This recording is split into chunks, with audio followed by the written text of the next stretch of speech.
లేఖనాల పరిశోధన పేరుతో గూఢమైన సంగతులు, దేవుడు పాత నిబంధనలో రాయించిన సంగతులు పరిశీలనతో నేర్చుకోవడానికి దేవుడిచ్చిన ఈ అవకాశాన్ని బట్టి తండ్రి అయిన దేవునికి మనందరి తరపున తన కుమారుడైన క్రీస్తు ద్వారా కృతజ్ఞతాస్తుతులు చెల్లిస్తూ ప్రార్థన చేసుకొని వాక్య సహాయం కొరకు వాక్యాన్ని ధ్యానం చేద్దాం. దినవృత్తాంతముల మొదటి గ్రంథము 7 అధ్యాయాలు మనము కంప్లీట్ చేసుకున్నాం. 8వ అధ్యాయం నుంచి మనం ప్రారంభించుకుందాం. ప్రార్థన. మహా తేజస్సులో మరహా పరాక్రమవంతులుగా తేజోమయుడుగా ఉంటూ ఘనత వహించిన మహా తేజోమయ, మీరు పేరును బట్టి, మీ యొక్క ఖ్యాతిని బట్టి, మీ యొక్క కీర్తిని బట్టి, మీ యొక్క శక్తి సామర్థ్యాలను బట్టి మీకు స్తోత్రములు. మరి ముఖ్యంగా మీ యొక్క పరిశుద్ధతను బట్టి మీకు స్తోత్రాలు చెల్లిస్తూ దేవదూతల స్తుతులపైన మాత్రమే కాక మీ పిల్లలు అయిన మా స్తుతులపైన కూడా మీరు ఆశీనులు అవ్వాలని కోరుకున్నారు, ఆశించారు. మీ ఆశను నిరాశ చేసిన ఇశ్రాయేలు చరిత్ర మేము నేర్చుకుంటూ ఉన్నాం. వారు బాలురుగా వారిని చూశారు, అలాగే శరీర సంబంధులుగా చూశారు. క్రీస్తు యేసు ద్వారా 2000 సంవత్సరాల నుంచి పరిపూర్ణ స్థితిని సమాజానికి అందించి క్రీస్తు యేసులో మేమంతా పరిపూర్ణులు అవ్వాలని మీరు కోరుకొని ఆశపడ్డారు. మీ ఆశను అడియాసలుగా చేస్తున్నామా? మీ ఆశను తండ్రి మేము పాటించి మిమ్మల్ని సంతోషపెడుతున్నామా అనేది మేము ఎవరికి వారు ఆలోచించుకునే క్రమంలో ముందుకు సాగుతూ ఉండగా, ఎవరి క్రియల చొప్పున వారికి జీతాన్ని ఇస్తానన్నారు కనుక మీరు ఇవ్వబోయే నిత్యజీవమైన జీతాన్ని పొందుకోవటానికి మిమ్మల్ని సంతోషపెట్టే విధంగా మా జీవితాలను ముందుకు తీసుకువెళ్ళటానికి లేఖనాలను పరిశోధిస్తూ ఉండగా అనేకమైన సంగతులు మాకు నేర్పిస్తూ ఉన్నారు. అందును బట్టి స్తోత్రాలు. ఈ దినము కూడా లేఖనాలను మేము పరిశోధించబోవచ్చు ఉండగా దినవృత్తాంతముల మొదటి గ్రంథం 8వ అధ్యాయం నుంచి మేము ధ్యానించడానికి సిద్ధపడుతూ ఉండగా బోధించున్న నన్ను మరుగుపరచండి. మీ వాక్యం వెలుగులోనికి మీ ఆత్మ సహాయముతో నన్ను నడిపించండి. వినగలిగే చెవులు, గ్రహించగలిగే హృదయాన్ని మీ పిల్లలకు అనుగ్రహించమని మా రక్షకుడు నీ ప్రియ కుమారుడైన యేసుక్రీస్తు వారి యొక్క అతి పవిత్రమైన నామములో ప్రార్థించి అడిగి వేడుకొనుచున్నాను పరలోకపు తండ్రి, ఆమేన్. చేరువచ్చిన మీ అందరికీ ప్రభు అయిన క్రీస్తు నామములో నా శుభాలు, వందనాలు. దినవృత్తాంతముల మొదటి గ్రంథం 8వ అధ్యాయం మొదటి నుంచి మనం ధ్యానం చేద్దాం. ఇశ్రాయేలీయుల గురించి దేవుడు ఆదాము గారి దగ్గర నుంచి వంశావళి రాయిస్తూ ఉన్నాడు. అందులో అబ్రహాము గారి దగ్గర, ఆ తర్వాత దావీదు గారి నుంచి, ఆ తర్వాత ఒక్కొక్క గోత్రం గురించి అనేకమైన విషయాలు మనకి తెలియచేస్తూ ఉన్నాడు. అలాగే ఈరోజు 8వ అధ్యాయంలో బెన్యామీనీయుల గురించి వ్రాయబడిన సందర్భాలు మనం నేర్చుకుందాం. కొంచెం సౌండ్ తగ్గించండి. బెన్యామీను అంటే ఎవరు? బెన్యామీను ఎవరు కుమారుడు? యాకోబు గారి కుమారుడు. యాకోబు గారికి ఎవరి వల్ల పుట్టిన కుమారుడు? ఒకసారి ఆదికాండం 35వ అధ్యాయము 16వ వచనం నుండి చూద్దాం. 35వ అధ్యాయము ఆదికాండం. వారు బేతేలు నుండి ప్రయాణమైపోయి ఎఫ్రతాకు వెళ్ళు మార్గంలో మరికొంత దూరం ఉన్నప్పుడు రాహేలు ప్రసవించుచు ప్రసవ వేదనతో ప్రయాసపడెను. ఆమె ప్రసవం వలన ప్రయాసపడుచు ఉన్నప్పుడు మంత్రసాని ఆమెతో, భయపడకుము, ఇదియు నీకు కుమారుడగునని చెప్పాను.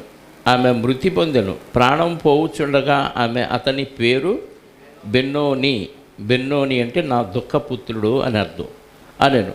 అతని తండ్రి అతనికి బెన్యామీను అను పేరు పెట్టాను. బెన్యామీను అంటే కుడి చేతి పుత్రుడు, బెన్నోని అంటే దుఃఖపుత్రుడు, బెన్యామీను అంటే కుడి చేతి పుత్రుడు అని పేరు పెట్టాడు. ఎవరు పెట్టింది? యాకోబు గారు పెట్టాడు. యాకోబు గారికి, ఎవరికి?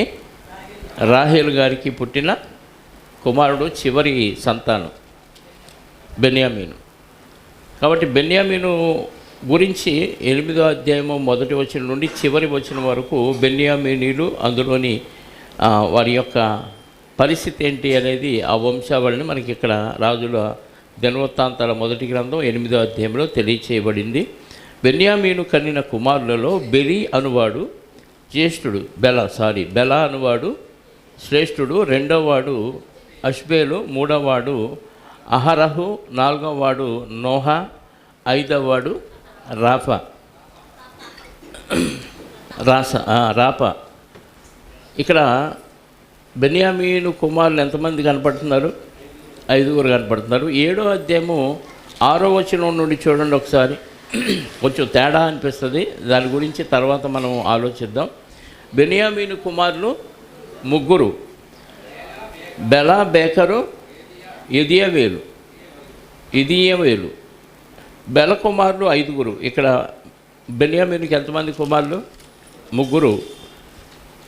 ఇక్కడ 8వ అధ్యాయంలో బెన్యామీను కనిన కుమారులలో బెల అనువాడు జ్యేష్ఠుడు, రెండవవాడు అష్బేలు, మూడవవాడు అహరహు, నాలుగవవాడు నోహ, ఐదవవాడు రప.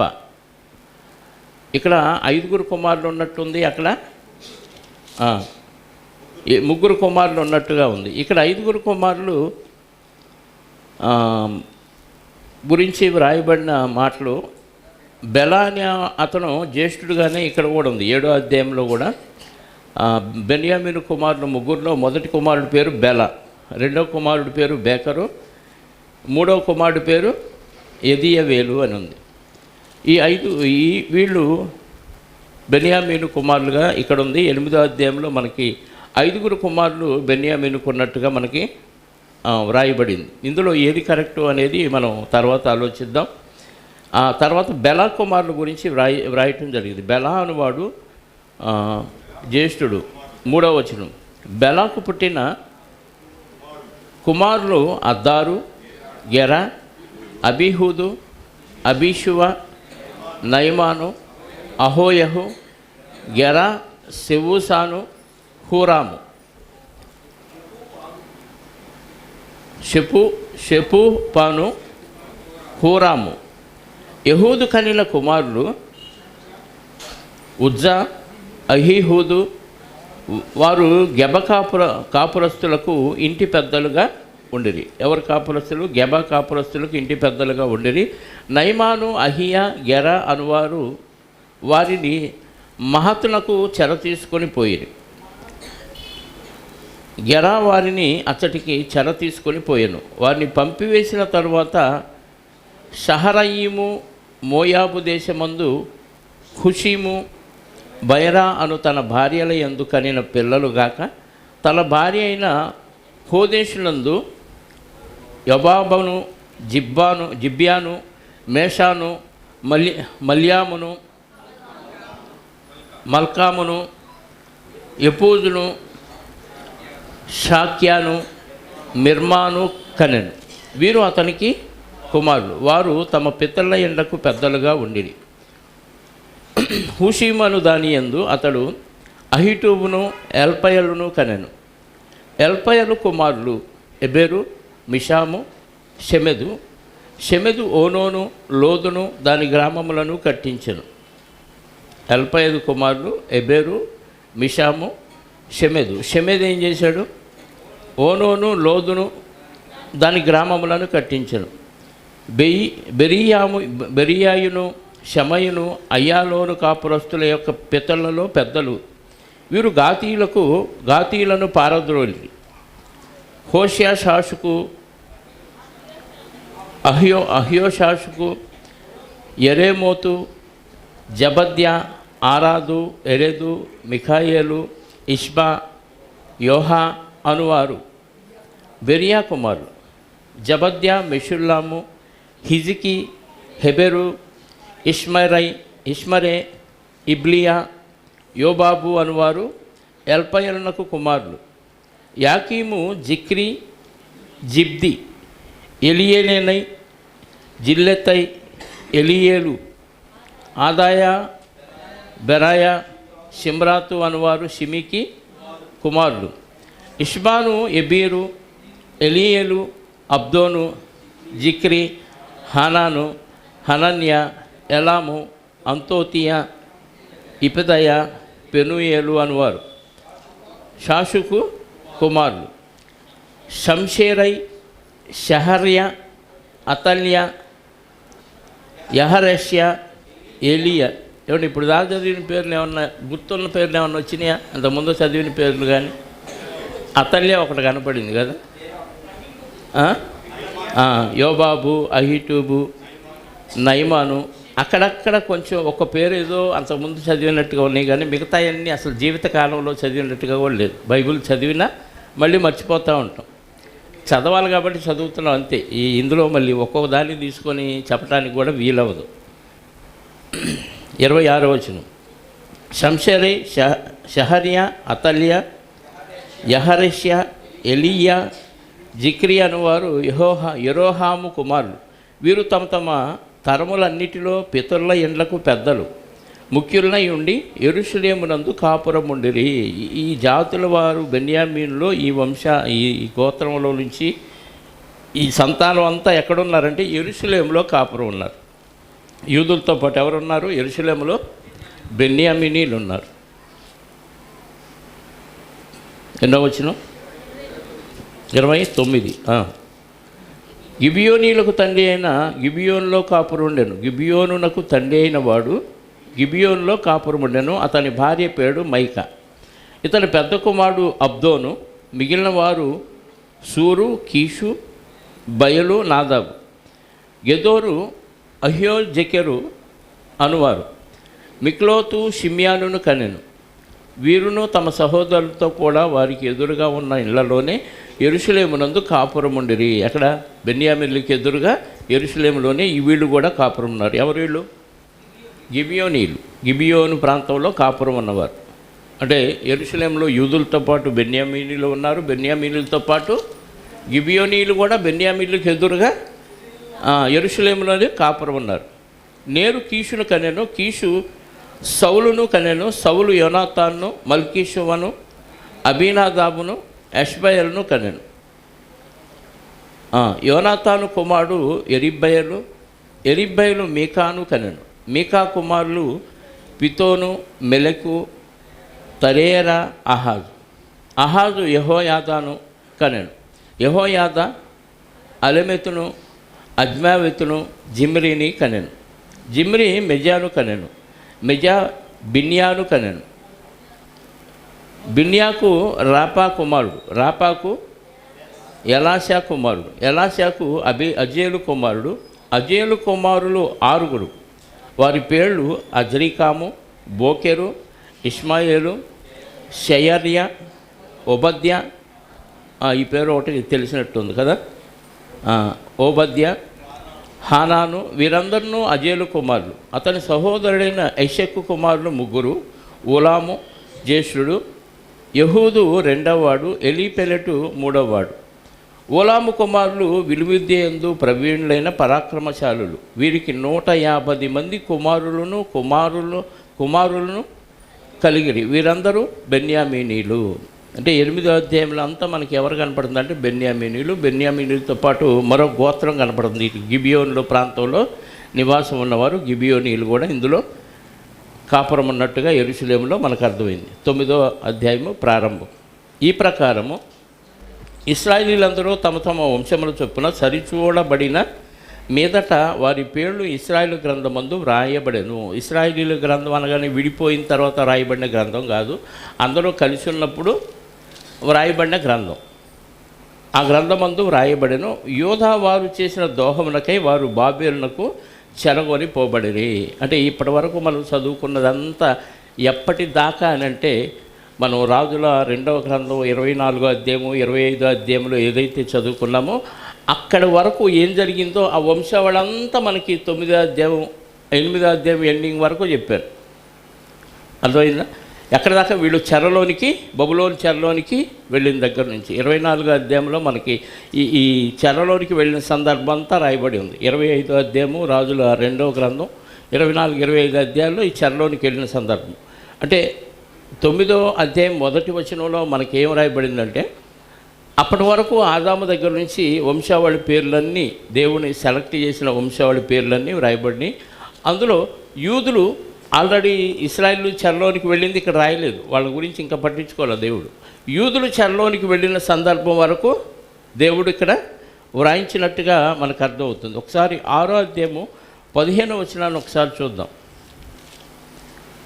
దినవృత్తాంతాల మొదటి గ్రంథం 6వ అధ్యాయం. సందర్భంలో చెరలోనికి వెళ్ళిన సందర్భం. యెహోవా నెబుకద్నెజరు ద్వారా యోధా వారిని యెరూషలేము వారిని చెర తీసుకొని పోయినప్పుడు ఈ యెహోజాదాకు చెరలోనికి పోయెను. యెహోజాదాకును కూడా వీళ్ళు చెరలోనికి నెబుకద్నెజరు తీసుకొని వెళ్ళిపోయాడు అనేది ఇక్కడ రాయబడింది. 2వ వచనం. తమ స్వాస్థ్యములైన పట్టణముల్లో మునుపు కాపురం ఉన్న వారెవరనగా, మునుపంటే చెరలోనికి వెళ్ళక మునుపు కాపురం ఉన్నవారు ఎవరనగా ఇశ్రాయేలును, యాజకులను, లేవీయులను, నెతీనీయులను, యోధావారిలోను, బెన్యామీనీలలోను, ఎఫ్రాయిము, మనష్షే సంబంధుల్లోను యెరూషలేమునందు కాపురం ఉన్నవారు ఎవరనగా. ఎవరున్నారు ఇక్కడ? వాస్తవంగా యూదులు చెప్పండి. నెక్స్ట్ గోత్రం బెన్యామీనీయులు మాత్రం యోధా గోత్రం. మిగతా 10 గోత్రాల వాళ్ళందరూ ఇశ్రాయేలీలుగా పిలువబడ్డారు. తూర్పు దేశం, ఇదేమో ఉత్తర రాజ్యం, ఇది దక్షిణ రాజ్యం. అయితే ఇక్కడ ఉత్తర రాజ్యంలో నుంచి కూడా కొంతమంది వచ్చారు. ఎవరు వాళ్ళు అంటే మనష్షే, ఎఫ్రాయిమీలు కూడా యెరూషలేములో కాపురం ఉన్నారు. కారణం ఏంటంటే ఆరాధించడానికి ఇశ్రాయేలీలు కూడా ప్రారంభంలో యెరూషలేముకు రావాలి.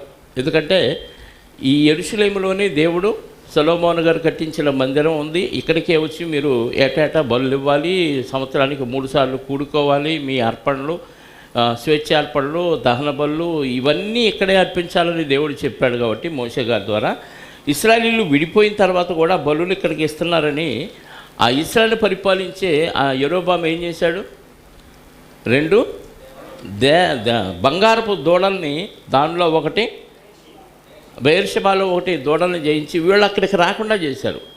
ఈయన ఇక్కడ కట్టించక మునుపో లేకపోతే కట్టించిన తర్వాత కానీ ఇక 2 గోత్రాల వాళ్ళు, అంటే ఒక గోత్రమే యోసేపు గారి కుమారులు ఎఫ్రాయిము, మనష్షేలు కూడా యెరూషలేముకు వచ్చి ఇక్కడే కాపురం ఉన్నారంట. ఈ విషయం మనకి రాజుల గ్రంథాల్లో కానీ మిగతా ఎక్కడ కనపడదు. దినవృత్తాంతాల్లో దేవుడు రాయించాడు. ఎక్కడున్నారు వీళ్ళు? మళ్ళీ చదవండి. తమ స్వాస్థ్యములైన పట్టణములలో మునుపు కాపురం ఉన్న వారెవరనగా ఇశ్రాయేలీయులను, యాజకులను, లేవీయులను, నెతనీయులను, యోధావారిలోను, బెన్యామీనులలోను, ఎఫ్రాయిము, మనష్షే సంబంధులలోను యెరూషలేమునందు కాపురం ఉన్నవారు ఎవరనగా. అంటే ఆల్రెడీ యూదులతో పాటు బెన్యామీనీయులు ఉన్నారు. వీళ్ళతో పాటు ఎవరున్నారు? లేవీయులు ఉన్నారు. లేవీ గోత్రం ఇటే ఉన్నారు, యూదుల వైపే ఉన్నారు. అది లెక్కలో రాసల కదా. లేవీ గోత్రం కూడా యూదుల వైపే ఉన్నారు. వాళ్ళు ఎవరికి పడితే వాళ్ళని యాజకులుగా పెట్టేసుకున్నారు ఇశ్రాయేలీలు. కానీ దేవుడు ఏర్పాటు చేసిన ఆ లేవీ గోత్రంలోని 3 ఉన్నారు కదా. ఎవరు? మెరారి, కహాతు, ఇంకొక ఆయన పేరు 3 ఆయన. లేవీ కుమారులు 3, గెర్షోను, కహాతు, మెరారి. ఈ 3 ద్వారా వచ్చిన సంతానమే లేవీలు. ఇందులో అహరోను కుమారుని మాత్రం యాజకులుగా చేశాడు. మిగతా వాళ్ళందరినీ పనుల్లో పెట్టాడు. మనకి 9వ అధ్యాయంలో అది వస్తుంది. మిగతా వాళ్ళని ఎక్కడెక్కడ ఏ పనిలో ఎవరిని పెట్టాడో ఆ వివరాలన్నీ రాయించాడు దేవుడు. మనకి ఈ డీటెయిల్స్ అన్నీ అక్కడ కనపడవు, రాజుల గ్రంథంలో కానీ ఎక్కడ కనపడవు. దినవృత్తాంతంలో స్పెషల్గా ఎవరెవరికి ఏ పని ఇచ్చాడు అనేది క్లియర్గా రాయించాడు. ఒకసారి ఎజ్రా గ్రంథం కూడా చూడగలిగితే 2వ అధ్యాయము 21వ వచనం నుండి చూడండి ప్రియులారా. ఎజ్రా గ్రంథము 2వ అధ్యాయము 21వ వచనం నుండి. బెత్లెహేము వంశస్థులు 123, నెటోపా వంశస్థులు 56, అనానోతు వంశస్థులు 20 ఎనమండుగురు, 120 ఎనమండుగురు, అజ్మావేతు వంశస్థులు 42, కిర్యత్యారీము, కెఫీరా, బేయోరోతు అనువారు వంశస్థులు 743, రామా గెబా అనువారి వంశస్థులు 621, మిక్ష్మము వంశస్థులు 123, బేతేలు హాయి మనుషులు 222, నెటో వంశస్థులు 52, మగ్బీషు వంశస్థులు 156, ఇంకొక ఏలాము వంశస్థులు 1254, హారిము వంశస్థులు 320 మంది, లోదు హదీదు ఓనో అనువారి వంశస్థులు 725, ఎరికో వంశస్థులు 345, పెనాయా వంశస్థులు 3000, సెనాయా వంశస్థులు 3630 మంది. అలాగే నెహెమ్యా గ్రంథం 7వ అధ్యాయం 73వ వచనం. నెహెమ్యా గ్రంథం 7వ అధ్యాయము 73వ వచనం. అప్పుడు యాజకులు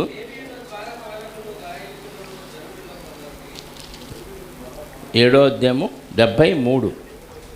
అప్పుడు యాజకులు, లేవీయులు, ద్వారపాలకులు, గాయకులు, జనుల్లో కొందరు నెతినీయులు, ఇశ్రాయేలు అందరూ తమ తమ పట్టణముల యందు నివాసము చేసిరి. ఇక్కడ నెతినీయులు కూడా మనకి లేవీలు ఉన్నారు, పాలకులు, గాయకులు, జనులందరిలో నెతినీయులు, ఇశ్రాయేలు అందరూ తమ తమ పట్టణముల యందు. వీళ్ళందరూ యెరూషలేములో కాపురం ఉన్నవారు, యూదా గోత్రంతో పాటు.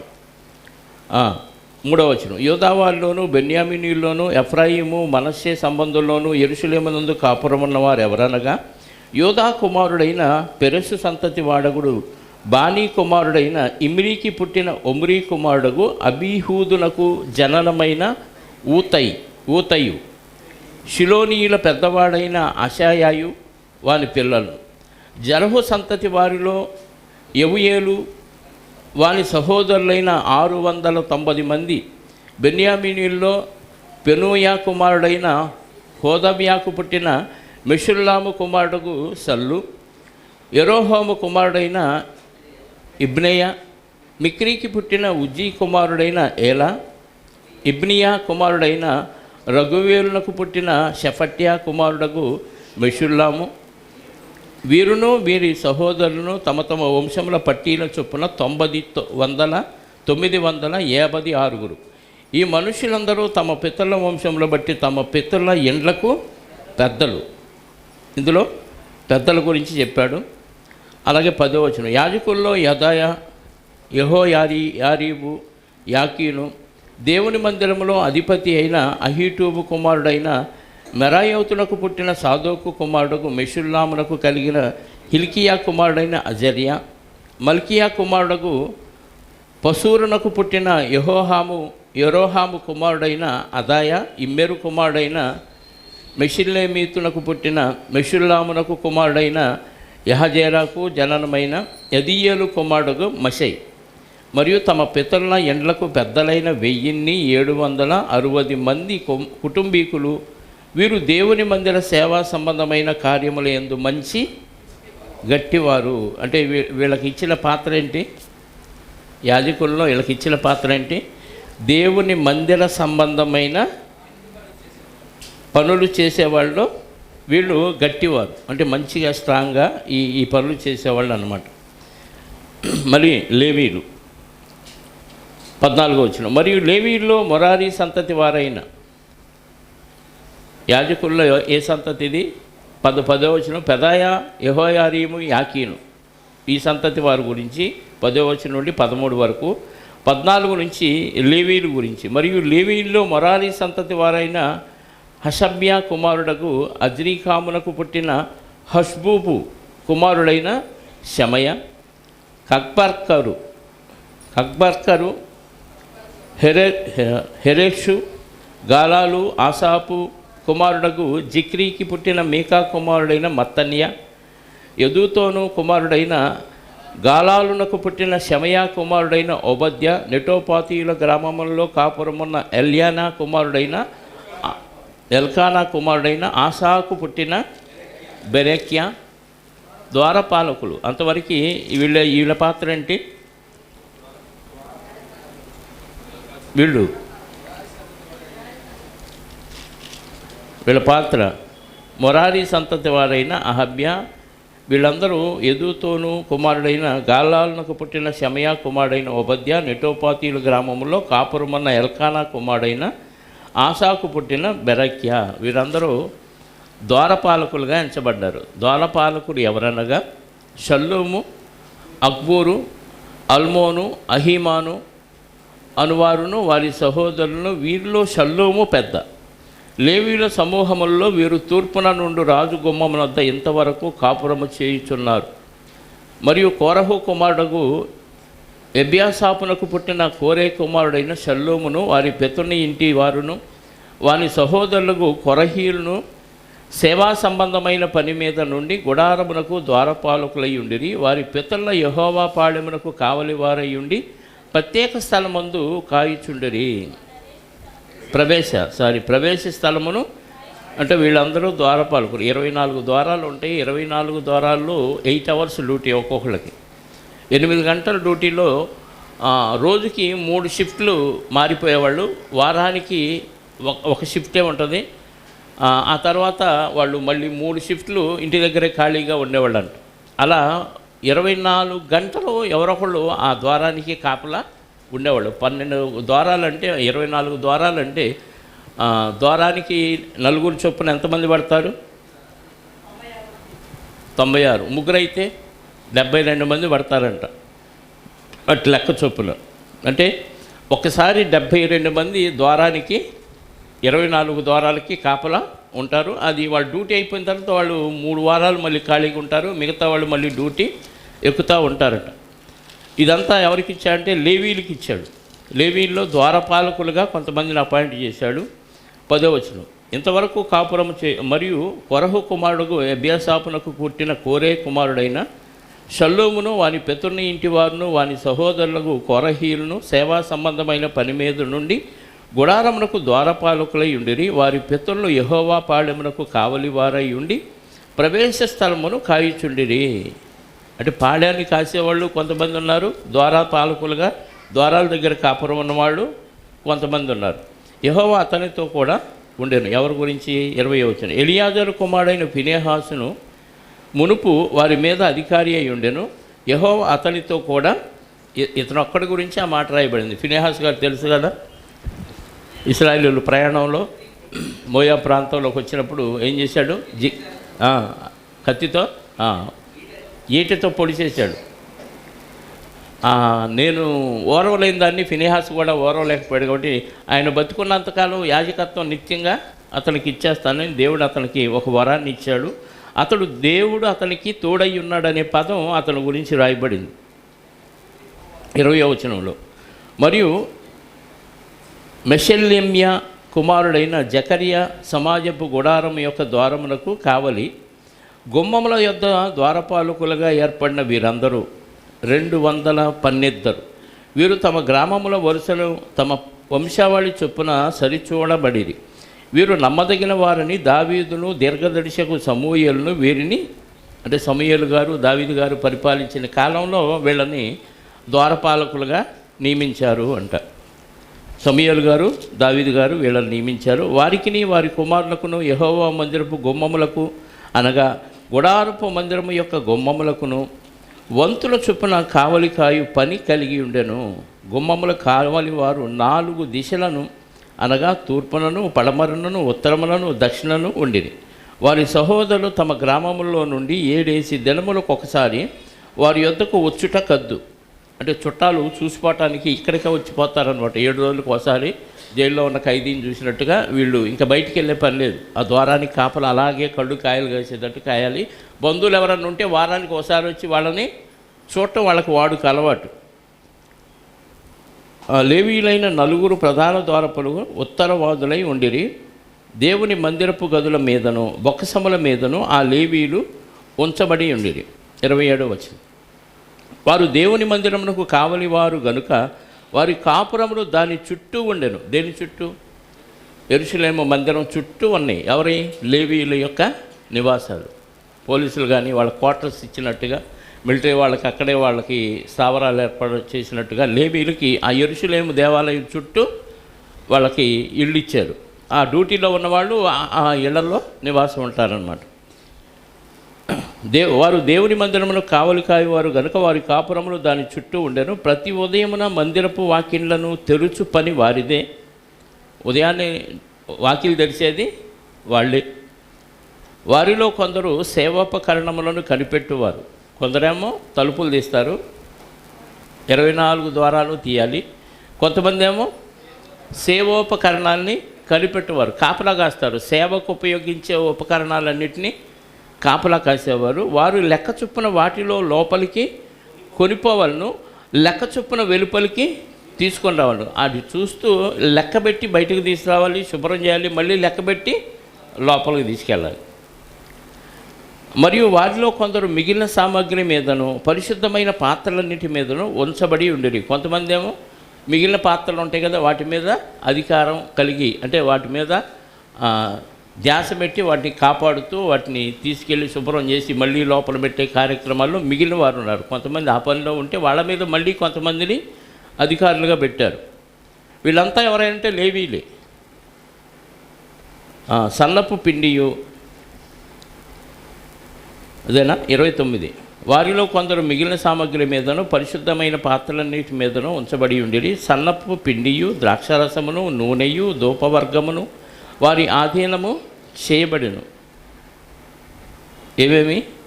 సన్నపు పిండియు, ద్రాక్షారసము, నూనె, ధూపవర్గం అంటే ధూపం వేయటానికి ఆ సాంబ్రాణి, అది వర్గమును వారి ఆధీనము చేయబడను. అంటే వాళ్ళు దేవుని సన్నిధిలో ఏం చేయాలి? సాంబ్రాణి వేయాలి, సన్నపిండితో రొట్టెలు చేయాలి, ద్రాక్షారసం పోయాలి, నూనె, ఇవన్నీ వాళ్ళకి అప్పచెప్పారు. యాజకుల కుమారులలో కొందరు సుగంధ వర్గములను, పరిమళ తైలమును చేయుదురు. యాజకుల కుమారులు కొందరు పరిమళ వర్గమును, సుగంధ వర్గములను, పరిమళ తైలమును చేయుదురు. అంటే తయారు చేస్తారు. వాటి సమ్మేళనం చొప్పున దేంట్లో ఏది కలపాలో, ఎంత కలపాలో అనేది వీళ్ళే కొంతమంది కలిపేవాళ్ళు ఉన్నారు. ఎందుకు? దేవునికి ధూపం వేయటానికి. ధూపం అనగానే దేవుడు మన బలులు, అర్పణలు, మన ప్రార్థనలు స్వీకరించడానికి సూచన ధూపం. ప్రార్థన ధూపం అనే పదం విన్నారా? ప్రకటన గ్రంథంలో ఉంటుంది. చూడండి, 5వ అధ్యాయం అనుకుంటా ఒకసారి. ప్రకటన గ్రంథం 5వ అధ్యాయం ప్రార్థన ధూపం అనే పదం ఉంటుంది. 8వ వచనం అనుకుంటా. ప్రకటన గ్రంథం 5వ అధ్యాయం 8వ వచనం.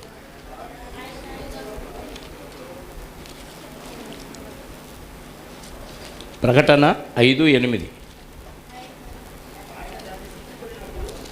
ఆయన దాన్ని తీసుకున్నప్పుడు 4 జీవులను, వీణలను, ద్రౌపదవ్యులతో నిండిన సువర్ణ పాత్రలను పట్టుకొని ఉన్న 5 ఆ 24 పెద్దలను ఆ గొర్రె పిల్లల ఎదుట సాగిలపడి, ఈ పాత్రలు పరిశుద్ధుల ప్రార్థనలు. ఏంటంట? ధూప ద్రవ్యములతో నిండిన సువర్ణ పాత్రలను పట్టుకొని ఉన్న ఆ 24 పెద్దలు ఆ గొర్రె పిల్లల ఎదుట సాగిలపడి, ఈ పాత్రలు పరిశుద్ధుల ప్రార్థనలు. ధూపద్రవ్యాలు అనగానే దేవునికి అర్పించే ఆ సాంబ్రాణి, ఆ పొగ ఏదైతే ఉందో అది ప్రార్థనకి సూచన. అంటే దేవుని ఆలయాన్ని తెరిచేవాళ్ళు కొందరు, అందులోని సామగ్రిని శుభ్రం చేసి బయటికి తీసుకొచ్చి లోపల పెట్టి శుభ్రం చేసేవాళ్ళు కొంతమంది, ఇంకా వాటి మీద అధికారం కలిగి ఉన్నవాళ్ళు కొంతమంది, పిండి వంటలు చేయటానికి, అలాగే నూనె, ద్రాక్షారసం, ఇంకా సాంబ్రాణి ఇవన్నీ అర్పించడానికి కొంతమంది. వీళ్ళంతా ఎవరు? యాజకులు. లేవీల్లో యాజకులు. వీటన్నిటికీ ఒక్కొక్కరిని ఒక్కొక్క గ్రూపుగా చేశారు. ఎన్నో వచనం? 30. యాజకుల్లో కుమారులలో కొందరు సుగంధ వర్గములను, పరిమళ తైలమును చేయుదురు. లేవీయులలో కొరహు సంతతి వాడైన షల్లూమునకు పెద్ద కుమారుడైన మత్తిత్య పిండి వంటల మీద ఉంచబడెను. లేవి కుమారుల్లో కొరహు సంతతి వాడైన షల్లూమునకు పెద్ద కుమారుడైన మత్తిత్య పిండి వంటల మీద ఉంటాడు. అంటే పిండి వంటలు దేవుడికి అప్పములు, రొట్టెలు అవి చేస్తారు కదా, వాటి మీద అధికారిగా ఉంచారు. 32. వారి సహోదరులకు కహతీయుల్లో కొందరికి విశ్రాంతి దినపున సముఖపు రొట్టెలు సిద్ధము చేయి పని కలిగి ఉండను. అంటే ఒక్కొక్కళ్ళకి ఒక్కొక్క పని ఇచ్చినట్టుగా అర్థమవుతుంది. మనం కూడా రాజులైన యాజక సమూహం అంటే లేవీలు. ఒక మాటలో చెప్పాలంటే లేవీలు. మన ప్రధాన కాపరెవరు? ప్రధాన యాజకుడు ప్రభు అయిన యేసుక్రీస్తు, నిత్య యాజకుడు ఆయన కింద మనం యాజకులుగా మనం ఏం చేయాలి? దేవాలయం తెరవాలి, తలుపులు తీయాలి, శుభ్రం చేసేవాళ్ళు కొంతమంది. ఇంకా పిండి వంటలు ఎటు లేవులేండి, ఉన్న టిఫిన్ ఎగ్గొట్టేసాం. ద్రాక్షారసం లేదు, మంచినీళ్ళు ఉన్నాయి, ఇంకా నూనె కూడా లేదు, టీ ఉన్నాయి, ఇంకేం కావాలి? ఇంకోటి ఏదో మిస్ అయ్యాం. పిండి వంటలు సన్నపిండి, ద్రాక్షారసం, నూనె, ధూపద్రవ్యాలు. ధూపద్రవ్యాలంటే ప్రార్థనకు సూచన కాబట్టి మన ప్రార్థన విజ్ఞాపనలు దేవునికి తెలియదు. అందరూ ఒక్కొక్కరికి ఒక్కొక్క పని కేటాయించడం జరిగింది. ఇది ఎవరు ఏర్పాటు చేసినట్టు? దావీదు గారును సమూయేలు గారు ఏర్పాటు చేసినట్టుగా మనకు అర్థమవుతుంది. దేవుడైతే ఈ లేవీలందరికీ దేవాలయంలో పని పెట్టాడు. అందులో యాజక ధర్మం మాత్రం అహరోను సంతతి వారికి మాత్రమే పెట్టాడు. ఆ ప్రకారంగా వీళ్ళు ఒక్కొక్కరికి ఒక్కొక్క పని అప్పగించడం జరిగింది. పిండి వంటల మీద ఎవరికి? షల్లూము. లేవీల్లో కొరహు సంతతి వాడైన షల్లూమునకు పెద్ద కుమారుడైన మత్తిత్యాకు పిండి వంటల మీద అధికారం ఇచ్చారు. వారి సహోదరుడు కహతీయుల్లో కొందరికి విశ్రాంతి దినమున సముఖపు రొట్టెలు సిద్ధము చేయు పని. ప్రతి విశ్రాంతి దినాన రొట్టెలు పాతవి తీసేయాలి, కొత్తవి సిద్ధపరచాలి. అలా సిద్ధపరిచిన రొట్టెలే కదా దావీదు గారు వెళ్ళినప్పుడు తిన్నారు. అలా సముఖపు రొట్టెలు సిద్ధపరిచేవాళ్ళు లేవీల్లో కొంతమంది బ్యాచ్. లేవీలు పితరులలో పెద్దలైన గాయకులు రాత్రింబగళ్ళు పని విచారణ కలిగి ఉన్న హేతు చేత వారు కడమ పనులు విచారణ లేకుండా తమ గదుల్లో ఉండిరి. లేవీల్లో పితరులలో పెద్దలైన గాయకులు, పాటలు పాడేవాళ్ళు. వాళ్ళు ఎప్పుడంట? రాత్రింబగళ్ళు పని విచారణ కలిగి ఉన్న కారణం చేత వారు కడమ పనులు విచారణ లేకుండా తమ గదుల్లో ఉండిరి. అంటే వాళ్ళకు డే అండ్ నైట్ పని ఉంటుంది కాబట్టి వాళ్ళు ఇంకెక్కడికి పోవటానికి అవకాశం లేదు, గదుల్లోనే ఉన్నారు. వీరు తమ వంశముల పట్టి చొప్పున లేవీయుల పితరులలో పెద్దలైన వారు వీరు యెరూషలేమునందు కాపురం ఉండిరి. వీళ్ళందరూ ఎక్కడ కాపురం ఉన్నారు? యెరూషలేములో కాపురం ఉన్నారు. యాజకులు, లేవీలు వీళ్ళంతా యెరూషలేములో దేవాలయం చుట్టూ వీళ్ళ నివాసాలు ఉన్నాయి. ఎందుకు? ఎప్పుడు దేవాలయంలో పని ఉంటుంది కాబట్టి వీళ్ళ ఫ్యామిలీస్ అన్నీ అక్కడే ఉంటాయి కాబట్టి దగ్గరగా ఉంటే యాజక ధర్మం నిర్వహించటం, ఈ కార్యక్రమాలన్నీ నిర్వహించడానికి సమీపంగా ఉండాలి. అంటే దేవుని మందిరానికి, దేవుని సన్నిధికి భక్తులు ఎప్పుడు ఎక్కడ ఉండాలి? భక్తులు ఎక్కడున్నా పర్లేదు, కానీ భక్తులకు దేవునికి మధ్యవర్తులుగా అంబికా దర్బార్ బత్తి కాదు, లేవీలు ఎక్కడ ఉండాలి? సమీపంగా ఉండాలి. ఎప్పుడు ఏ అవసరం వచ్చినా వాళ్ళు దేవునికి భక్తులతో అనుసంధానం కలిగించే విధంగా వీళ్ళ ప్రార్థనలు, విజ్ఞాపనలు, వీళ్ళ అవసరాలు, వీళ్ళకి కావలసిన జ్ఞానం ఇవన్నీ తెలియచేయడానికి, ధర్మశాస్త్రాన్ని వినిపించడానికి, ఇవన్నీ వాళ్ళకి అందించడానికి, లేదా వాళ్ళు ఇచ్చే బలులు దేవునికి సమర్పించడానికి, ధూపం వేయటానికి, నిత్యము దేవాలయంలో దీపంని వెలుగుతూ ఉండటానికి, ఈ కార్యక్రమాలన్నీ చేయటానికి లేవీ వంశంలో 3 గోత్రాలని వాడుకున్నాడు. లేవీ కుటుంబంలో నుంచి 3 గోత్రాలను తీసుకున్నాడు. 3 సంతానాన్ని, లేవీ కుమారులు 3 సంతానాన్ని దేవుడు కేవలం తన పరిచర్యకు వాడుకున్నాడు. అందుకే వాళ్ళకు స్వాస్థ్యం ఇవ్వను, నేనే వాళ్ళ స్వాస్థ్యం అన్నాడు దేవుడు. కాబట్టి లేవీల గురించి ఈ 34వ వచనం వరకు యెరూషలేమునందు వాళ్ళు కాపురం అన్నారు. ఎవరెవరికి ఏ డ్యూటీ చేశారో, ఏ వంశంలో నుంచి ఎవరు వచ్చారో మొత్తం ఇక్కడ రాయించడం జరిగింది. 35వ వచనం. అందులో గిబియోను తండ్రి అయిన యహీయేలు గిబియోనులో కాపురం ఉండెను. అతని భార్య పేరు మైక. అతని పెద్ద కుమారుడు అబ్దోను. సూరు, కీషు, బయలునేరు, నాదాబు, గెదోరు, అహ్యో, జకర్యా, మిక్లోతు తరువాత పుట్టినవారు. మిక్లోతు షిమ్మానును కనెను. వీరు యెరూషలేము వాసులకు తమ సహోదరులతో కూడా తమ సహోదరులకు ఎదురుగానున్న ఇళ్లలోనే కాపురం ఉండిరి. నేరు కీషును కనెను. కీషు సౌలును కనెను. ఎక్కడున్నారు వీళ్ళు? యెరూషలేములో. ఎవరు వీళ్ళు? కీషు, నేరు వీళ్ళందరూ బెన్యామీనీయులు. మళ్ళీ బెన్యామీని ఇప్పుడు దాకా లేవీల గురించి మనం చదివాం. ఏది? 27వ వచనం నుండి 34వ వచనం వరకు లేవీలు మందిరంలో ఏ ఏ పనులు చేస్తారనేది మనం చదివాం. 35వ వచనం నుండి మనం బెన్యామీనుల గురించి చదువుతున్నాం. అందులో సౌలు వంశం గురించి రాయబడింది ఇక్కడ. 39. నేరు కీషును కన్ను, కీషు సౌలును కన్ను. సౌలు అంటే ఇశ్రాయేలుకి మొట్టమొదటి రాజు. సౌలును కన్నెను. మీకా కుమారులు పీతోము, మెలెకు, తరేయ అంటే అహాజు ఎరానును కనెను. ఎరా అలెమెతును, అజ్మావెతును, జిమ్రీని కనెను. జిమ్రీ మెజాను కనెను. మెజా బిన్యాను కనెను. రఫాయా బెన్యాకు కుమారుడు. ఎలాషా రెఫాయాకు కుమారుడు. ఇక్కడ మార్చి రాశాడు, కనెను అనకుండా పలానా ఆయన కుమారుడు అని రాశాడు. అంటే బైబిల్ భాష మనకు అర్థం కావాలి, కన్ఫ్యూజ్ అయిపోతాం కదా. అప్పటిదాకా పలానా ఆయన కన్నాడు అని వచ్చి వెంటనే ఏం చేశాడు, రెఫాయా బిన్యాకు కుమారుడు. అక్కడ దాకా కనెను అన్నాడు. 43వ వచనంలో మళ్ళీ కుమారుడు పలానాయనికి కుమారుడు, అంటే రెఫాయా బిన్యాను కనెను అని రాసుకోవాలి. అలాగే ఎలాషా రెఫాయాను కనెను, అంతేనా? ఎలాషా రెఫాయాకు కుమారుడు. రెఫాయా ఎలాషాను కన్నాడా, ఎలాషా రెఫాయాను కన్నాడా? రెఫాయా ఎలాషాను కన్నాడు. అజేలు ఎలాషాకు కుమారుడు. ఇక్కడ ఎలాషా అజేలును కన్నాడు. అజేలులకు 6 కుమారులు ఉండిరి. వారు అజ్రికాము, బుకెరు, ఇష్మాయేలు, షయర్యా, ఒబద్యా, హనాను అను పేర్లు గలవారు. వీరు అజేలు కుమారులు. 10వ అధ్యాయము. ఫిలిస్తీన్లు ఇశ్రాయేలుతో యుద్ధము చేయగా. ఇప్పటి వరకు మనం వంశావళి గురించి ఆలోచించాం. 9వ అధ్యాయం అంతా వరకు, 1వ అధ్యాయం నుంచి 9వ అధ్యాయం వరకు ఆదాము గారి దగ్గర నుంచి ఎక్కడి వరకు ఇచ్చాడు మనకి? సౌలు, ఇశ్రాయేలును పరిపాలించిన సౌలు రాజుగారు, మొట్టమొదటి రాజుగారి వరకు మనకి ఇక్కడ వంశావళి రాయబడింది. 10వ అధ్యాయం నుంచి మళ్ళీ ఈ సౌలు గారి మరణం దగ్గర నుంచి ప్రారంభమవుతుంది. సౌలు గారి మరణం దగ్గర నుంచి ప్రారంభమవుతుంది.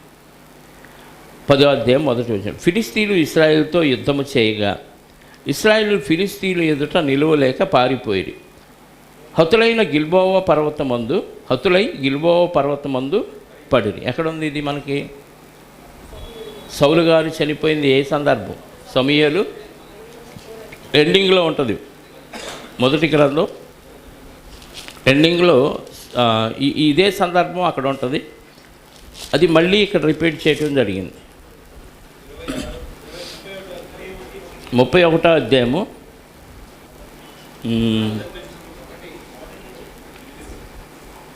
అంతలో ఫిలిస్తీన్లు ఇశ్రాయేలుతో యుద్ధము చేయగా ఇశ్రాయేలు ఫిలిస్తీన్ల ఎదుట నుండి పారిపోయి గిల్బోవ పర్వతం వరకు ఫిలిస్తీన్లు వారిని హతము చేయుచు సౌలును అతని కుమారులను తరుముచు యోనాతాను, అబీనాదాబు, మెల్కీషువ అను సౌలు యొక్క కుమారులను హతము చేసిరి. యుద్ధములో సౌలు ఓడిపోచుండగా అతడు అంబులు వేయి వారి కంటబడి వారి చేత బహు గాయములను నొందెను. అప్పుడు సౌలు, సున్నతి లేని వీరు వచ్చి నన్ను పొడిచి అపహాస్యము చేయకుండానట్లు నీ కత్తి దూసి దాని చేత నన్ను పొడవమని తన ఆయుధములు మోయివానితో చెప్పగా అతడు భయము చేత అలాగూ చేయనొల్లకుండెను. కనుక సౌలు తన కత్తి పట్టుకొని దాని మీద పడెను. సౌలు మరణమాయనని అతని ఆయుధములు మోయివాడును తానును తన కత్తి మీద పడి అతనితో కూడా మరణమయ్యాను.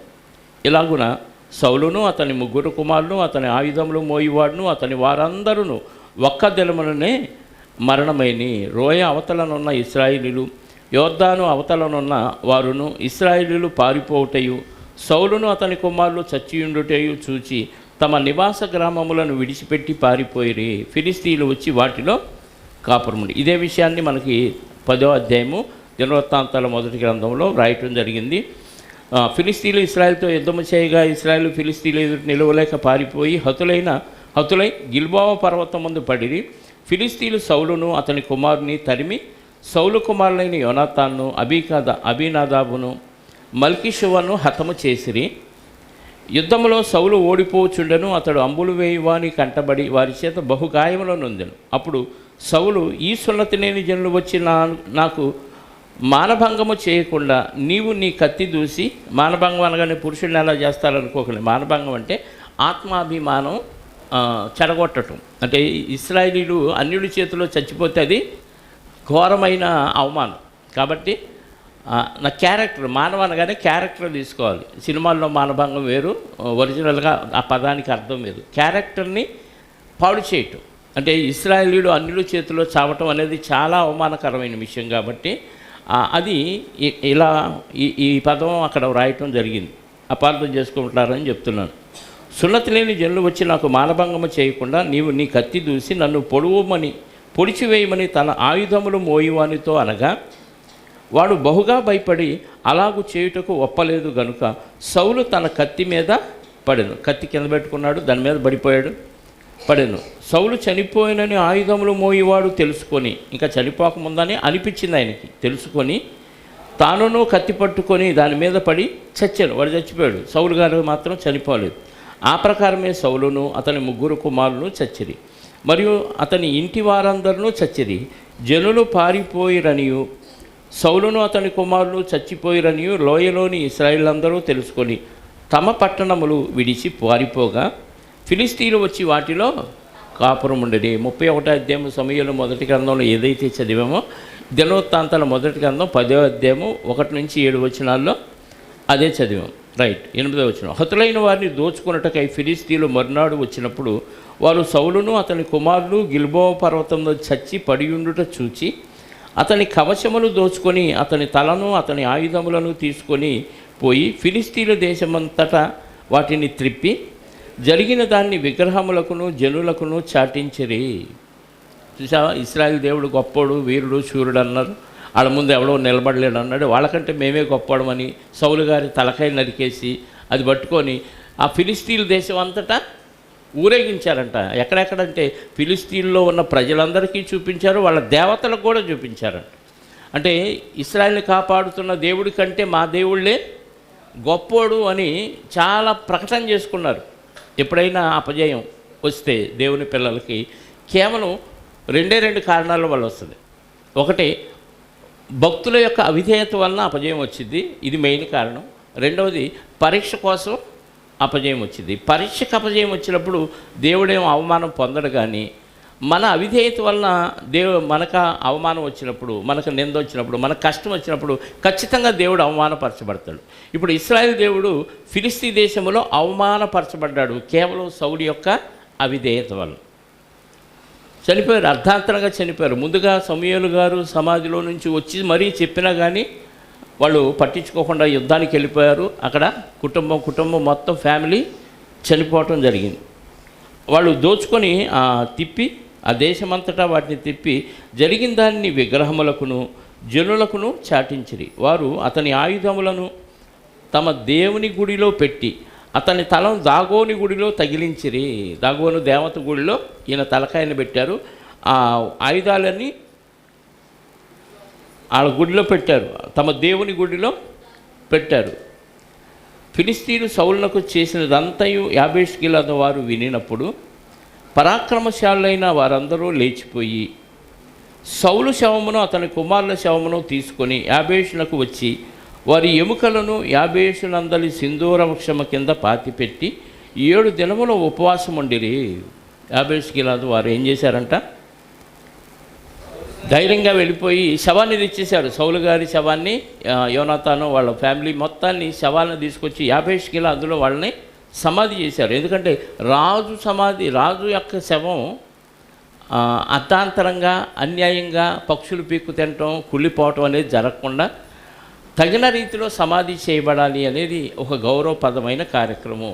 అది ముఖ్యంగా యూదులు పరిపాలించిన రాజు ఒక అనాథలాగా చనిపోయి అనాథలాగా ఆకాశ పక్షులు, క్రూర జంతువులు తినటం అనేది అవమానం. కాబట్టి యాబేష్ గిలాదు వారు ధైర్యం చేసి ఆ శవాలను తీసుకొని, ఎవరంట బలశాలు ధైర్యం కలిగిన వారంట పోయి ఫిలిస్తీ దేశానికి వెళ్ళి ఏం చేశారు, వారి శవములు అతని కుమారుల శవములను తీసుకొని యాబేషునకు వచ్చి వారి ఎముకలను యాబేషునందలి సింధూర వృక్షము కింద పాతిపెట్టి 7 దినములు ఉపవాసం ఉండిరి. ఎంత భక్తి అండి వీళ్ళకి కదా, ఉపవాసం ఉండిరి.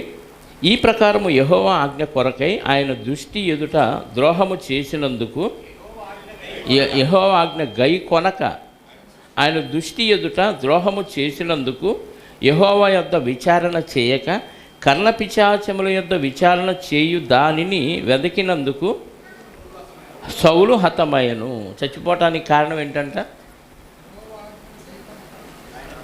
సౌలు గారు హతమవటానికి కారణం ఏంటి, దేవుని మాట వినకుండా కర్ణపిశాచం యొద్ద విచారణ చేయటం, ద్రోహం చేశాడు. ఒకసారి కాదు, 2 సార్లు కాదు, చాలా సందర్భాల్లో సౌలు గారు దేవుడి వాక్యానికి వ్యతిరేకంగా ప్రవర్తించాడు కదా. అమాలేకీయుల మీదకి యుద్ధానికి వెళ్ళి అందులో ఏమీ తీసుకురావద్దంటే ఏం చేశాడు, శపితమైన వాటిని, ఎడ్లని కోడల్ని తెచ్చి నీ దేవుడైన యెహోవాకి బలి ఇవ్వటానికే తెచ్చానని చెప్పాడు. సమూయేలు గారు వచ్చి అడిగితే. అది ఒక తప్పు అయితే, ఇంకో తప్పు ఏంటి? ఇదిగో కర్ణపిశాచి కలిగిన దాని దగ్గరికి వెళ్ళి విచారించడం. ఏదైనా సమస్య వస్తే దేవుడి దగ్గర విచారించాలి. ఇది ధర్మశాస్త్రం ప్రకారంగా యూదులు ఇశ్రాయేలీయులందరికీ పెట్టిన కట్టడ. అయితే దేవుడు దూరం అయ్యాడన్న విషయాన్ని ఎరిగి కూడా దేవుడు చెప్పలేదు. ఏంటంట, దేవుడు చెప్పకపోతే నాకు ఇంకా చెప్పేవాళ్ళు లేరా అండి అని ఒకప్పుడు తరివేసిన కర్ణపిశాచి కలిగిన సోదెగాళ్ళని మాంత్రికులందరినీ దేశంలో వచ్చి తరివేయమంటే తరివేసి ఇప్పుడు మళ్ళీ వాళ్ళ దగ్గరికే వెళ్ళాడు. అంటే కక్కిన కూటికే మళ్ళీ ఆశపడ్డాడు. అందుకే ఆయన చనిపోవటం వెనుక కారణం దేవుడు మళ్ళీ రాయించాడు. సౌలు రాజు గారు చనిపోవటానికి కారణాన్ని దేవుడు మళ్ళీ వ్రాయించాడు. ఈ ప్రకారం యెహోవా ఆజ్ఞ గైకొనక ఆయన దృష్టి ఎదురు ద్రోహము చేసినందుకును, యెహోవా యొద్ద విచారణ చేయక కర్ణపిశాచముల యొద్ద విచారణ చేసిన దాన్ని వెతికినందుకు, విచారణ చేయుదాన్ని వెతికినందుకు సౌలు హతమయ్యను. అందు నిమిత్తము యెహోవా అతనికి మరణశిక్ష విధించి రాజ్యమును యెష్షయి కుమారుడైన దావీదు వశము చేశాను. చూస్తారా, సమూయేలు మొదటి గ్రంథంలోని 28వ అధ్యాయంలో ఈ విషయాలు ఉంటాయి మనకి.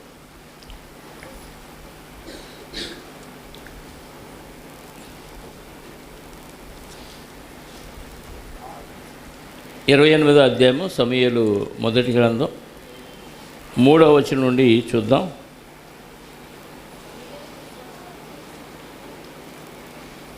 సమూయేలు మృతి పొందగా ఇశ్రాయేలు అతని గురించి విలాపము చేసి రామాను అతని పట్టణంలో అతన్ని పాతిపెట్టి ఉండిరి. మరియు సౌలు కర్ణపిశాచము గలవారిని చిల్లంగి వారిని దేశంలో నుండి వెళ్ళగొట్టి ఉన్నాడు. అది అంతకుముందు చేశాడు. అది ఇప్పుడు సందర్భం వచ్చింది, దేవుడు దూరం అయిపోయాడు. ఎందుకు? అమాలీకులతో యుద్ధానికి వెళ్ళి ఆ దేశంలోంచి పూచిక పుల్ల కూడా తెచ్చుకోవద్దని చెప్తే ఈయన శ్రేష్టమైన కోడల ఎద్దులు తెచ్చారు నా పనోళ్ళు, నేను నాకు చెప్పలేదు, అయినా నీ దేవుడికి బలి ఇవ్వటానికి అని చెప్పాడు. కాబట్టి ఆ తప్పును బట్టి దేవుడు ఆయనకి దూరం అయ్యాడు. ఆయన అడిగినా, ఆయన ప్రార్థన చేసినా సమాధానం దేవుడు చెప్పట్లేదు. అంటే పాపం చేసి ప్రార్థన చేస్తే దేవుడు మన మొర వినడు అనేది మనకు అర్థం కావాలి. సౌలు రాజు మొర వినేవాడు దేవుడు, కానీ ఆ టైంలో ఎందుకు వినలేదు? ఎక్కడికి యుద్ధానికి వెళ్ళాలన్నా నేను వెళ్ళాలా వద్దా, వెళితే జయిస్తానా ఓడిపోతానా అని దేవుని దగ్గర విచారణ చేస్తే దేవుడు ఖచ్చితంగా వెళ్ళు, వాళ్ళని నీ చేతికి అప్పగించానని చెప్తాడు. లేదు వెళ్ళొద్దు అని చెప్పి ఆగిపోవాలి. అలాగే అడిగాడు, కానీ దేవుడు సమాధానం చెప్పలేదంట. ఎలా చెప్పలేదు? ఫిలిస్తీన్లు దండెత్తి వచ్చి షూనేములో దిగగా సౌలు ఇశ్రాయేలులందరినీ సమకూర్చాను. వారు గిల్బోలో దిగిరి, గిల్బో అనే ప్రాంతంలో దిగారు. సౌలు ఫిలిస్తీన్ల దండును చూసి మనస్సునందు భయకంపము నొంది. ఎందుకు భయపడ్డాడు? వాళ్ళ సైన్యం చాలా గొప్పగా ఎక్కువగా ఉంది. ఈయన భయపడటానికి కారణం ఏంటంటే దేవుడు ఇతనికి తోడు లేడు. దేవుడు తోడుంటే వాళ్ళు ఎంతమంది గొప్పోళ్ళు ఉన్నా మనకు భయం లేదు.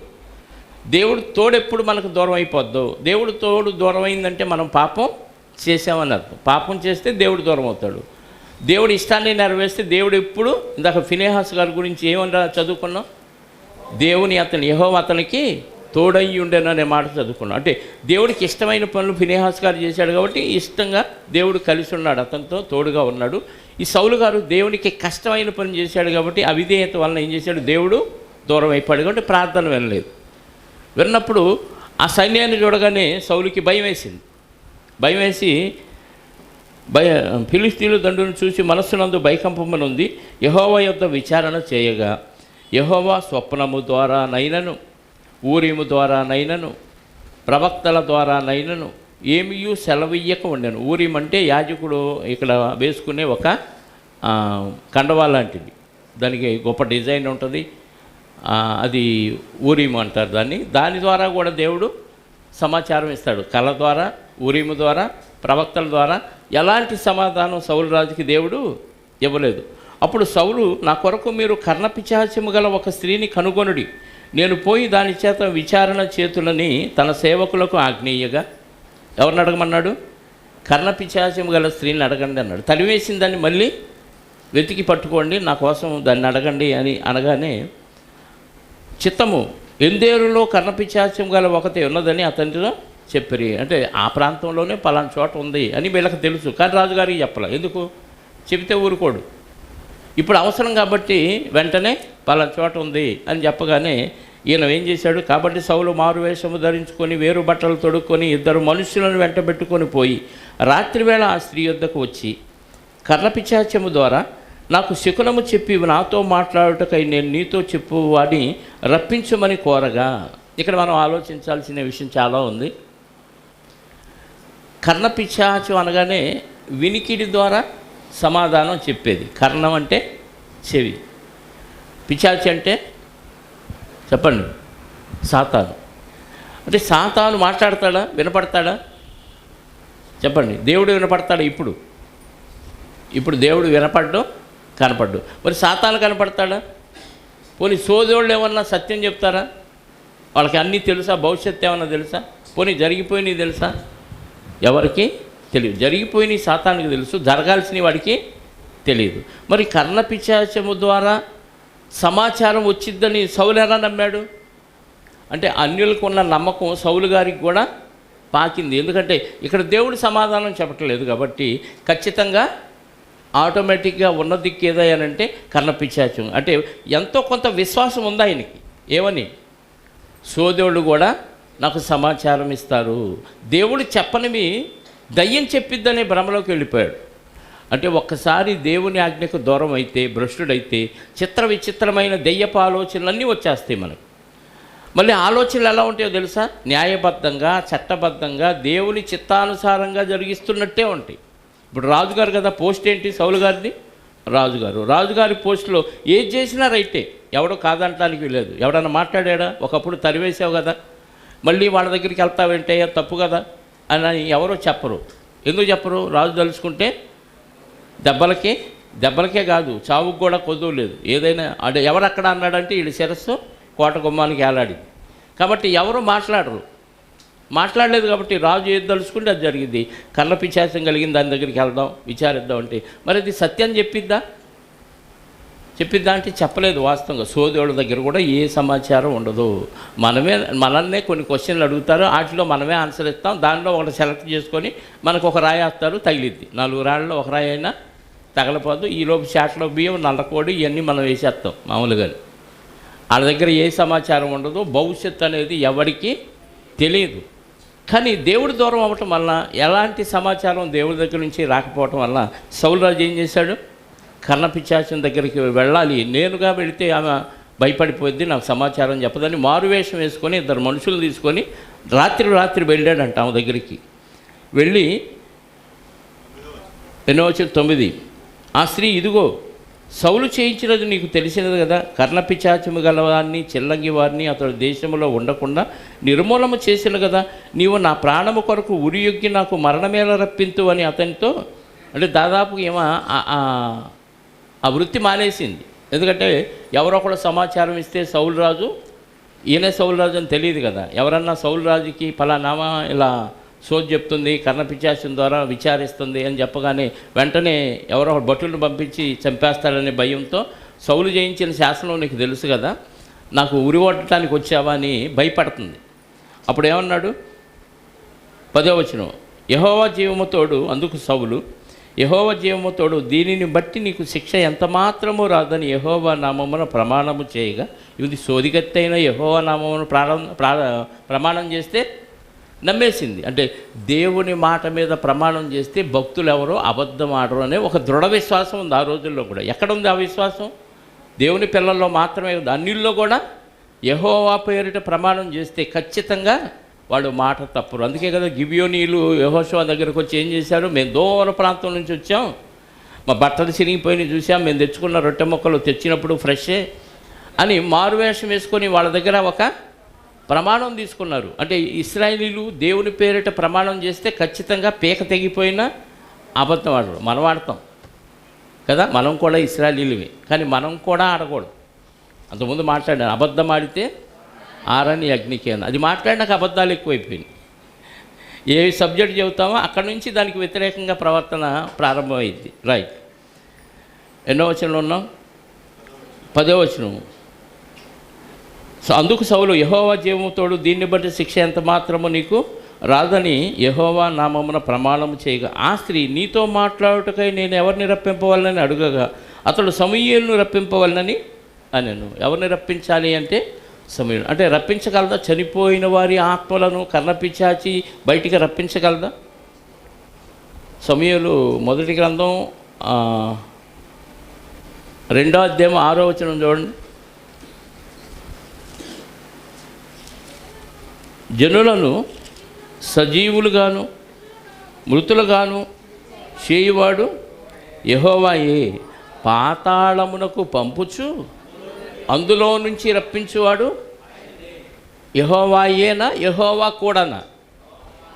సాతాను రప్పించదా? సాతాను కాదు, ఎవడి వలన కాదు. తాళపు చెవులు ఎవరి ఆధీనంలో ఉన్నాయంట? దేవుని ఆధీనంలో, యేసుక్రీస్తు వారిని ఆధీనంలో ఉన్నాయి అంటాడు. అంటే పాతాళానికి ఒక వ్యక్తి వెళ్ళాలంటే దేవుడు పర్మిషన్ కావాలి, అందులో నుంచి బయటికి రావాలంటే దేవుడు పర్మిషన్. యెహోవాయే, ఆయనే అని అంటే ఇంకెవరి వలన కాదు. మరి కర్ణపిశాచి ఎలా రప్పించిందంటే నాటకాలు ఆడింది. నీతో మాట్లాడటానికి ఎవరిని రప్పించాలంటే మా నాన్న రప్పించండి అన్నాం అనుకో, మీ నాన్న పేరు ఏంటి అనగానే చెప్పేస్తాం మనం. చెప్పగానే మీ నాన్నకి ఈ ఇష్టం అయ్యి ఇష్టం అని 10 పదార్థాలు చెప్పగానే అవునవును అని అంటాం కదా. ఆడే మనకి సమాచారం ఇస్తాడు, మనమే వాళ్ళకి సమాచారం ఇస్తాం. అందులో 4 రాళ్ళు ఎత్తి ఏదో ఒక రాయి ఖచ్చితంగా తగిలిద్ది, సోదేమ గట్టిగా చెప్పింది అంటాం, గట్టిగా ఇచ్చేస్తాం. అలాగే ఎవరిని రప్పించాలన్నప్పుడు సమూయేలు గారిని రప్పించాలనగానే ఎలా అని పిసుకు తెచ్చిందో ఏమో తెలియదు, కానీ మొత్తానికి అడిగాడు. కాబట్టి ఈయన దేవుడు అక్కడ ఎంటర్ అయిపోయి దేవుడే సమూయేలు గారి ఆత్మను పంపించాడు అక్కడికి. ఒకసారి చదువుదాం 12. ఆ స్త్రీ సమూయేలును చూసినప్పుడు, ఏది రప్పించాలి సమూయేలును అడగగానే సమూయేలు బయటికి రాని ఏమన్నా మంత్రాలు చదివిందా? కర్ణపిశాచి కలిగిన స్త్రీ ఏం మంత్రాలు చదవలేదు. సమూయేలు గారు వెంటనే కనపడ్డాడు. అంటే దేవుడే ఆ సమూయేలు గారి ఆత్మని పంపించాడు. ఎందుకు? సౌలు గారికి ఒక విషయాన్ని చెప్పాలి. స్వప్నాల ద్వారా కానీ, ఊరిము ద్వారా కానీ, ప్రవక్తల ద్వారా కానీ మాట్లాడని దేవుడు క్రిటికల్ పరిస్థితుల్లో ఎలా మాట్లాడాడంటే చచ్చినోడి ద్వారా మాట్లాడాడు. మీకు అర్థమవుతుందా? మనకు కూడా బతుకున్నవాడు చెబితే అర్థం కాదని ప్రతి చావుతో మనతో మాట్లాడతాడు దేవుడు. ఒక చావుని మనం చూసినప్పుడు ఆ చావు వెనక మిస్టరీ ఏంటి, ఆ చావు కారణం ఏంటి అని ఆలోచించినప్పుడు ఆ చావు వెనక కారణాలు మనకు అర్థమైతే అది దేవుడు మనతో మాట్లాడినట్టే. ఫలానాయన ఫలాని కారణం వల్ల చనిపోయాడు, తాగి డ్రైవ్ చేయటం వల్ల ఫలానాయన చనిపోయాడు. మనకేం అర్థమైంది పాఠం? తాగి డ్రైవ్ చేయకూడదు, ఓవర్ స్పీడ్గా డ్రైవ్ చేయటం వలన ఫలానాయన చనిపోయాడు. అప్పుడు మనకేమర్థమైంది పాఠం? ఓవర్ స్పీడ్గా. అందుకే అధికముగా దుర్మార్గ పనులు చేయకము, అధిక బుద్ధిహీనముగా తిరగవద్దు, నీ కాలమునకు ముందుగా. అంటే అధికంగా దుర్మార్గ పనులు చేసినా, బుద్ధిహీనంగా తిరిగినా త్వరగా పోతావు. ఇది ఒక పాఠం. అంటే చావు ద్వారా ప్రతి ఒక్కరితో దేవుడు మాట్లాడతాడు. సౌలు గారితో చనిపోయిన సమూయేలు గారి ఆత్మను పిలిపించి మరీ మాట్లాడాడు. కర్ణపిశాచి కలిగిన స్త్రీ ఆ వ్యక్తిని బయటికి తీసుకురాలేదు. అది ఎప్పుడూ జరగని పని. ఎందుకు? పాతాళానికి పంపుచు అందులో నుంచి రప్పించువాడు యెహోవాయే, మనుషులను సజీవులుగాను మృతులుగాను యెషయా గ్రంథంలో ఉంటుంది. చేయువాడు యెహోవాయే. కాబట్టి ఇంకెవరికి పర్మిషన్ లేదు, పాతాళం మీద అధికారం లేదు. ఉంటే ఆ ధనవంతుడు, ఆ పాతాళంలో వేదన పడుతున్న వాళ్ళందరూ హ్యాపీగా అక్కడి నుంచి పరదేశ్కి షిఫ్ట్ అయిపోయేవాడు. లేకపోతే ఆడ బంధువులన్నా ఇక్కడ నుంచి మా వాడికి పరదేశ్ ఇచ్చాయి అని రికమెండ్ చేసి ప్రార్థన చేసి ఇక్కడ మంత్రాలు తంత్రాలు చదివించేవారు. చచ్చిపోయిన వాళ్ళ తర్వాత వాళ్ళ ఆత్మశాంతి కలగాలని మనం ప్రార్థన చేస్తే దేవుడు మన ప్రార్థన విని వాళ్ళకి శాంతినిచ్చే టైపు కాదు. వాడు చేసిన క్రియలను బట్టి ఆల్రెడీ వెళ్ళవలసిన ప్రదేశానికి వెళ్ళిపోతాడు. ఇక్కడ వెంటనే సమూయేలు గారికి ఆత్మ ఎవరికి కనపడింది? ఆ స్త్రీకి సమూయేలు గారు కనపడ్డాడు. చూసినప్పుడు బిగ్గరగా కేక వేసి, ఎందుకంత కేక? ఎప్పుడు చూడాల, ఇప్పుడు ఎవర్రా కనపడుతున్నారు, ఎప్పుడు నాకు ఎవరు కనపడలేదే, అందరికీ స్టోరీలు చెప్పేశాను, నమ్మేశారు, ఇప్పుడు నిజంగా సమూయేలు గారు కనపడుతున్నాడేంటి అని పెద్దగా కేకేసి, నీవు సౌలువే, నీవు నన్నెందుకు మోసపుచ్చితమని సౌలుతో చెప్పగా గుర్తుపట్టేసింది. సమూయేలు గారు రాగానే ఈమెకు అంత అర్థమైపోయింది, నువ్వు సౌలు రాజువే, నన్ను ఎందుకు మోసం చేశావు అని అడిగినప్పుడు రాజు, నీవు భయపడవద్దు, నీకు ఏమి కనబడిందని ఆమెను అడుగగా, ఆమె దేవతల్లో ఒకడు భూమిలో నుండి పైకి వచ్చటం నేను చూస్తున్నానని, అందుకు అతడు ఏ రూపముగా ఉన్నాడని దాన్ని అడిగినందుకు, అది దుప్పటి కప్పుకొనిన ముసలివాడు ఒకడు పైకి వచ్చుచున్నాడనగా, సమూయేలు గారిని ఎలా అయితే గుర్తుపట్టిద్దేమే? చెప్పండి, ఎలా గుర్తుపట్టిద్ది? చనిపోయేటప్పుడు ఏ ఆకారంలో ఉన్నాడో అలాంటి ఆకారంలో ఆయన అయితే గుర్తుపట్టింది. చిన్నప్పుడు సమూయేలు గారిని పంపించాడు అనుకో. ఈ కర్ణపిశాచి కలిగిన స్త్రీ పుట్టకముందు సమూయేలు గారు పుట్టి బాలుడై ఉన్నప్పుడు ఉన్న ఆకారంతో ఈమె కనిపించాడు అనుకో, గుర్తుపట్టిద్దా? గుర్తుపట్టదు. ఆయన చనిపోయే స్టేజ్లో ఏ ఆకారంతో ఉన్నాడో అదే ఆకారం. ఆయన ధరించే వస్త్రం ఏంటి? దుప్పటి ఉంటుంది. ఆల్రెడీ ఆయన ఆరోహణం అయినప్పుడు ఏం చేశాడు? సమూయేలు గారికి ఏది కప్పుకునే అలవాటు ఉంది? దుప్పటి కప్పుకునే అలవాటు ఉంది. కాబట్టి ఆయన బతుకున్నప్పుడు ఏ వస్త్రాలు ధరించాడో, బతుకున్నప్పుడు ఏ ఆకారంలో ఉన్నాడో అదే ఆకారంతో ఇక్కడ చూపించాలి. లేకపోతే ఏమో తెలియదు, అర్థం కాదు. అర్థమైందా? కాబట్టి దుప్పటి కప్పుకున్న ముసలివాడు ఒకడు భూమిలో నుండి పైకి వచ్చుట నేను చూస్తున్నాను. నేను అందుకు అతడు ఏ రూపముగా ఉన్నాడని దాన్ని అడిగినందుకు అది దుప్పటి కప్పుకున్న ముసలివాడు ఒకడు పైకి వచ్చుతున్నాడు అనగా, సౌలు అతడు సమూయేలుని తెలుసుకొని సాగిలపడి నమస్కారము. సమూయేలు గారు సౌలు గారికి కనపడ్డా? సమూయేలు గారు కర్ణపిశాచి కలిగిన స్త్రీకి కనపడ్డా? కర్ణపిశాచి కలిగిన స్త్రీకి కనిపించాడు. కనిపించినప్పుడు ఈయనే వచ్చాడు అని ఆయనకు అర్థమైంది. ఎవరో వచ్చిందంటే పలానా ఆకారంతో ఉన్నాడు, దుప్పటి కప్పుకున్నాడు, వృద్ధుడు. ఏమంటే చనిపోయిన తర్వాత ఆత్మ కదా అక్కడికి వెళ్ళింది. శరీరము, దుప్పటి ఇవన్నీ ఉండవు కదా సమూయేలు గారికి. ఆత్మ కదా వెళ్ళిపోయేది. మరి ఆత్మగా ఉన్న సమూయేలు గారు దుప్పటి కప్పుకొని ముసలి వయసులో ఎందుకు కనపడ్డాడంటే ఏం గుర్తుపట్టాలంటే అదే ఆకారంలో కనపడ్డాలి కాబట్టి కనిపించాడు.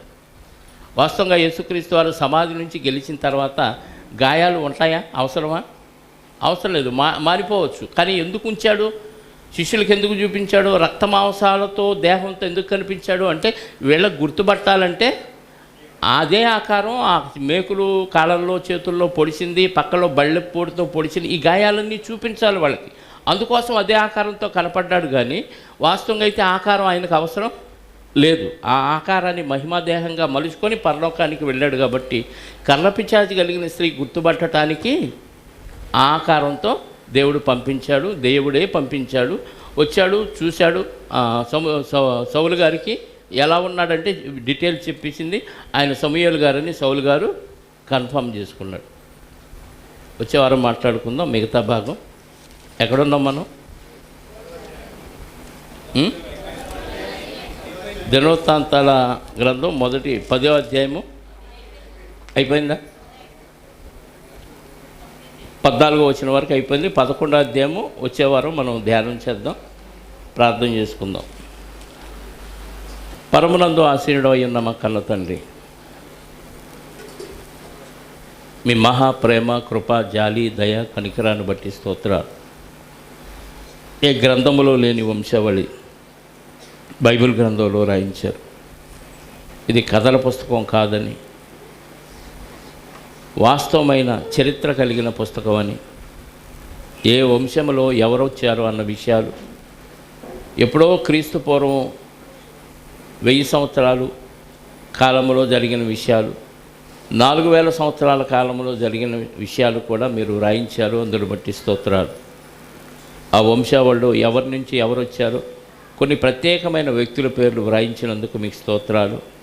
ఆ పేర్లే మాకు గుర్తులేవునైనా, ఆ పేర్లు పలకటానికి కూడా మాకు నోరు తిరగని పరిస్థితిలో ఉంది. అలాంటి వ్యక్తుల పేర్లు వ్రాయించి చరిత్రను మా కళ్ళ ముందు ఒకసారి పెట్టినందుకు మీకు స్తోత్రాలు. ఇదిగో నాయన, దినవృత్తాంతాల గ్రంథంలో గడిచిపోయిన చరిత్రనంతా ఒకసారి అక్కడ రాజుల గ్రంథంలో కానీ సమూయేలు గ్రంథంలో కానీ వ్రాయించని సంగతులు కొన్ని దినవృత్తాంతాల గ్రంథంలో వ్రాయించి ఇంకా అధికమైన సమాచారాన్ని మాకు అనుగ్రహిస్తున్నందుకు మీకు స్తోత్రాలు. అందులోని ఆత్మీయమైన సంగతులు కూడా మేము ఆలోచించి ఆ విధానంలో ముందుకు సాగే మనస్సును, భాగ్యాన్ని మా అందరికీ ప్రసాదించండి. ఇప్పటి వరకు జరిగించిన ప్రతి కార్యక్రమాన్ని బట్టి కూడా మీకు క్రీస్తు ద్వారా కృతజ్ఞతాస్తుతులు చెల్లిస్తూ, ఇదిగోనైనా రేపటి దినాన పుచ్చలపల్లి సుందరయ్య కాలనీలో జరిగే సెమీ క్రిస్మస్ వేడుకలు మీ సహాయాన్ని కోరుకుంటున్నాం. ఆ ప్రాంత ప్రజలకు కావలసిన జ్ఞానవాకులు అనుగ్రహించండి. అలాగే తండ్రి, వచ్చిన బిడ్డలందరినీ సురక్షితంగా వారి కుటుంబాలకు చేర్చండి. వచ్చిన బిడ్డల్లో ఎవరెవరికి అనారోగ్యం ఉందో వారికి ఆరోగ్యాన్ని ఇవ్వండి. ఆర్థిక సమస్యలతో సతమతమవుతూ అప్పులు బాధలతో బాధపడుతున్న వారికి అందులో నుంచి విడుదల కలిగించండి. మానసిక బలహీనత, రుగ్మతలతో బాధపడుతున్న వారికి సంతాన లేమికి, అలాగే వివాహం కావలసిన బిడ్డలకు మంచి వాక్యానుసారమైన సంబంధాలు ఏర్పాటు చేసి వివాహాన్ని అనుగ్రహించండి. ప్రతి ఒక్కరూ మీకు అధికంగా కృతజ్ఞతాస్తుతులు చెల్లిస్తూ మిమ్మల్ని హత్తుకొని మీలో ఎదిగి ఫలించుటకు కృప చూపి సహాయాన్ని దయచేయమని కోరుకుంటూ మహిమ, ఘనత, ప్రభావాలు మా అందరి ద్వారా మీరే పొందుకొనమని మా రక్షకుడు నీ ప్రియకుమారుడైన క్రీస్తు యేసు యొక్క అమూల్యమైన చరిత్ర కలిగిన నామములో ప్రార్థించి అడిగి వేడుకొనుచున్నాను పరలోకపు తండ్రి. ఆమెన్. మనందరి కన్నతండ్రి అయిన దేవుని ప్రేమ, ఆయన ప్రియకుమారుడైన యేసుక్రీస్తు వారి కృప, పరిశుద్ధాత్మ యొక్క అన్యోన్య సహవాసము ఇప్పుడు ఎల్లప్పుడూ సకల పరిశుద్ధులకు సదాకాలము తోడయుండి నడిపించునుగాక. ఆమెన్.